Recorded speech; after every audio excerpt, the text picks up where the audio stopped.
Tengo acá un lindo catálogo, pero uno muy lindo, de lugares fantásticos. Este es de los más lindos, o de los menos socorridos. No está en casi ningún libro. Están pocos libros.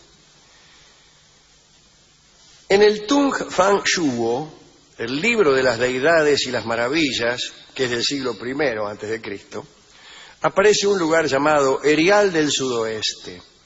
Es una región de la China célebre por sus plantaciones de azúcar. Allí alcanzan las cañas una altura de unos 300 metros y casi 1 metro de circunferencia. El jugo que se extrae de ellas otorga fuerza y vigor. Una especie característica de la fauna de la región es la bestia yacente. ¿Cómo me gusta la bestia yacente? Incluso para nombre de una película. Es un animal parecido a un conejo, pero con cara de hombre, y capaz de hablar incluso como un ser humano. La carne de este animal es deliciosa, pero los habitantes no la comen, pues el que la prueba empieza a decir mentiras y las dirá para siempre. Sin embargo, la escasez ha llevado alguna vez a los pobladores a cazar y consumir carne de la bestia. En una oportunidad, luego de una discusión de la que participaron la mayoría de los habitantes de la región, se concluyó que era preferible salvarse del hambre, aunque el precio fuera el de malbaratar la verdad. Está muy bien, ¿eh? Esa es la historia. Me hubiera gustado asistir a esa reunión en que alguien dijo, es preferible estar saciado aunque falaz. Bien, sigamos con los lugares. Don Sebastián de Medrano, en su geografía, dice que en la Georgia, no aclara en cuáles de las muchas Georgias que hay por ahí, existe una provincia llamada Ansen. Este lugar está siempre cubierto de una nube oscura, sin que pueda entrar nadie en aquel territorio. Los pobladores de las regiones fronterizas solo ven la nube que cubre la provincia, pero aseguran que dentro se oyen ruidos de gente, relinchos de caballos, cantos de gallo, etc.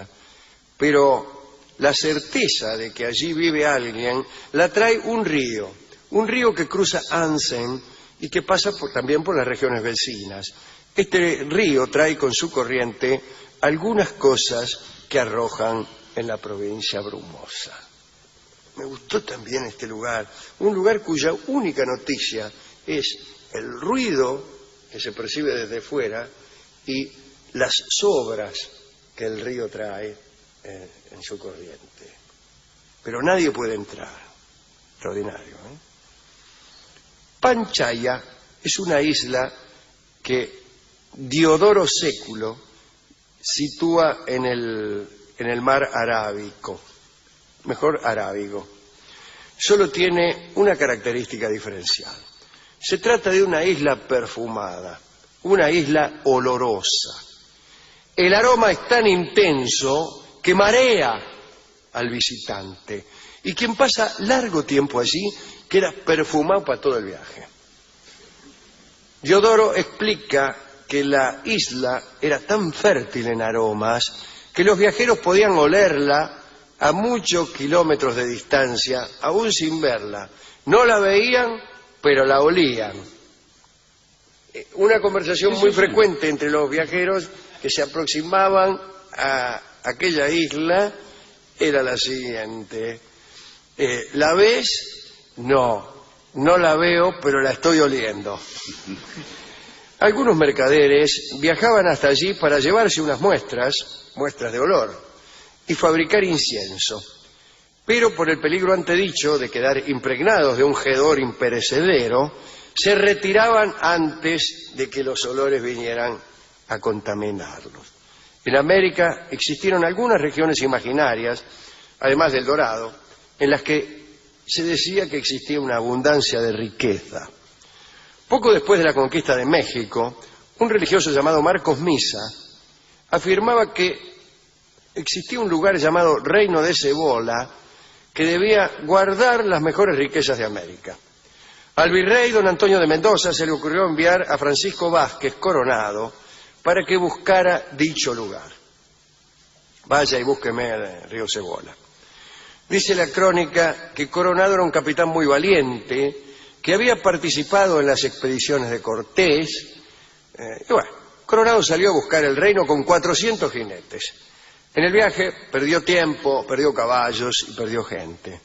Descubrió que el lugar que Marcos Misa le había indicado no era muy rico, era en realidad una aldea de 200 chozas en las que vivían unos indios muy pobres. Coronado supo que la expedición había sido inútil, pero volvió a esperanzarse cuando uno de sus hombres le habló de la ciudad de Quivira. Se le dijo a Coronado que se trataba de un imperio extraordinario en riquezas y en bellezas femeninas, que se había formado después de la ruina del imperio azteca. Quivira había sido fundada por un príncipe de la sangre de Moctezuma llamado Tatarrajo.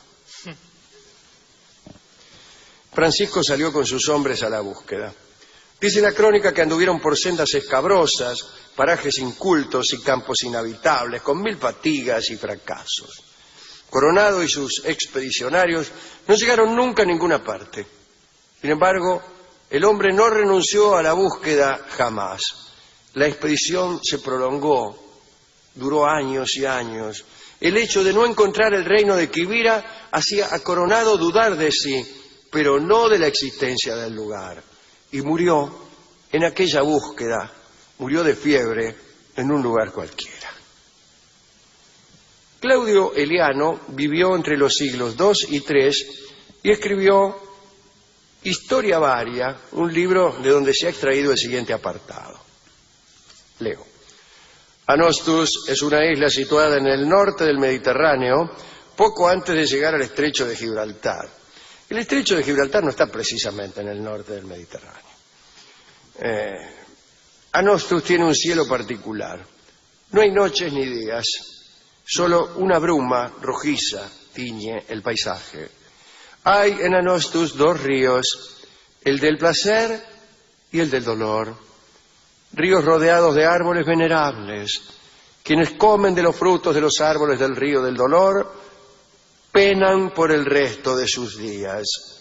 Quienes comen de los frutos del río del placer ciertamente sienten placer, pero su efecto dura poquísimo.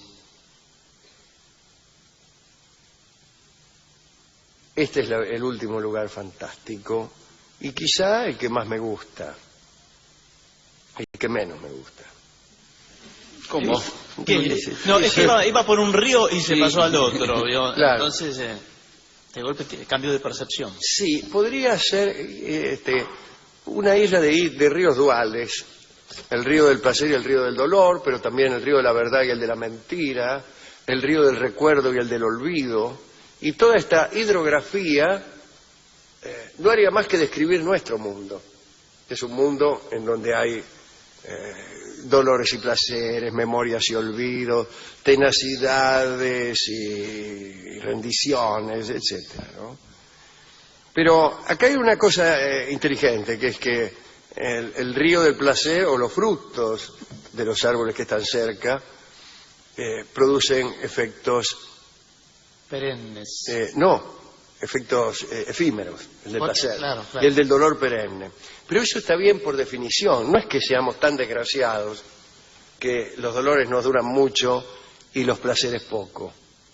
Es que el dolor es dolor porque dura mucho y el placer es placer porque dura poco. Si un dolor durara un segundo, nadie lo mencionaría. Cada tanto sentimos un pinchazo y no hay tragedias escritas que describen el sufrimiento de un pinchazo. Lo malo del infierno es que se prolonga. Y el placer, si se prolongara, produciría un acostumbramiento. A mí me dijeron algunos réprobos desde el infierno. Tenemos alguna conexión nosotros con el infierno y mientras hacíamos el programa en el Tortoni, nos conectábamos porque el sótano del Tortoni da al lado con una dependencia subalterna del infierno. Ahí hay un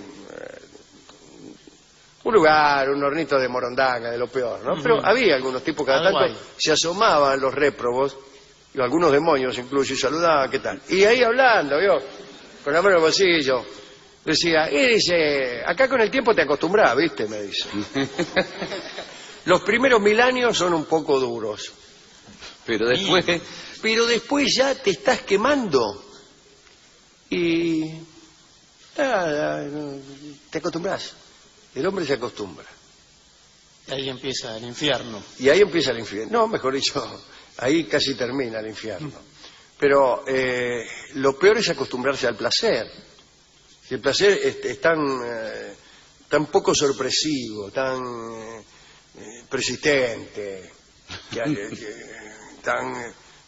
tan inevitable, dije yo, uno ya se empieza a fastidiar, ¿no? basta de placer. Basta de placer, basta de este maravilloso milagro de amor. Un pillazo. Estoy harto, amor mío, estoy harto de este extraordinario milagro de amor que estamos viviendo, vida de mi vida. Pero Me tienes podrido. Pero déjelo correr un poco también. No hay que dejar correr nada. Justamente el placer tiene esa característica. Es una flecha en la noche. Bien. ¿A quién podemos dedicar esto? ¿Cuál le gustó más a usted, seriamente? Aquí está... A mí el de la nube oscura... El de la nube oscura a mí me gusta impenetrable. mucho. Sí, me gusta mucho. A mí el del olor. ¿Cuál? ¿La olorosa? El del olor. El del olor. Yo me acuerdo de la exposición de olores que se había hecho en un club de caseros. ¿Pero cómo? Una exposición de olores, no de cosas olorosas, de olores. Y había distintos... Es que uno iba caminando por un pasillo. Iba caminando por el pasillo y distintos están. Por ahí el perro mojado, madera de oriente. Perro mojado. Está por llover. Olor a tilo, como aquí en La Plata. Sí. En fin, olor a lápiz y sudor de niño, como en la escuela. Sí. Viste, una exposición de olores. Pero por ahí se empezaban a mezclar las obras. Sí, ¿y cómo la va a En el tener? medio, claro, ya hay toda una baranda general que una especie de olor global que arrasaba con los olores. Y porque es muy difícil de dividir un olor del otro. Y que además vino un día un tipo, el dueño, Sí. y echó flea. Y todo tenía olor a flea. Claro. Y sí. Y no se veía bien. Y por ahí, para encontrar el olor, había que... pero todo tenía olor a flea. Me pareció una hermosa metáfora, me lo parece ahora en todo caso, de la cultura global y de la cultura que, echando flea, las naciones centrales desparraman por el planeta. Las particularidades regionales desaparecen y están enmascaradas por una mano de algo que se pretende universal, pero que en realidad no es más que el lenguaje es internacional más que universal, es decir, es hijo de la comunicación rápida, de la facilidad, etcétera. Y eso es el flea. Y para encontrar las particularidades regionales hay que tratar de no respirarse el flea, de agacharse mucho, de acercarse. Y en algunos rincones, por ahí hay alguno que conserva aquel olor a tomillo que ha desaparecido bajo toneladas y toneladas de flea, ¿no? Así que dedicamos esto a los que todavía son capaces de percibir todos los olores, que son casi nadie, porque hay un olor universal, un olor general, un perfume global que lo ha invadido todo y que nos ha arruinado las narices. Son pocos los que saben oler. ¿A quién podemos dedicar esto? A ellos, a los que saben oler. Pero le quiero contar que he ido a la discoteca. Hay un olor. Un olor en la discoteca que no quise, casi no, la parte de la isla del olor no se la conté porque el tipo se iba se iba a ofender porque es conocido por su mal olor. Prefiero un perro mojado. Sí, al olor del discotecario. Pero le gustó mucho al discotecario la historia de los ríos del placer y el dolor. Y me dijo que para él el río del placer, el río del dolor era un río ancho, un estuario amplísimo y caudaloso, mientras que el del dolor, mejor dicho, el del placer era un río estrecho, quizá un arroyito, y yo añadí que de montaña. Ah, qué lindo. Añadí que de montaña porque las aguas no se estancaban, sino que seguían, muy fugitivas, pero que era chiquito. Y entonces inmediatamente sacó del bolsillo un disco, que es este que vamos a ver ahora, que se llama El Arroyito, que va a tocar Juanjo Domínguez, nuestro guitarrista, y que además tiene una virtud metafórica. Es muy breve. El Arroyito en la versión de Juanjo Domínguez.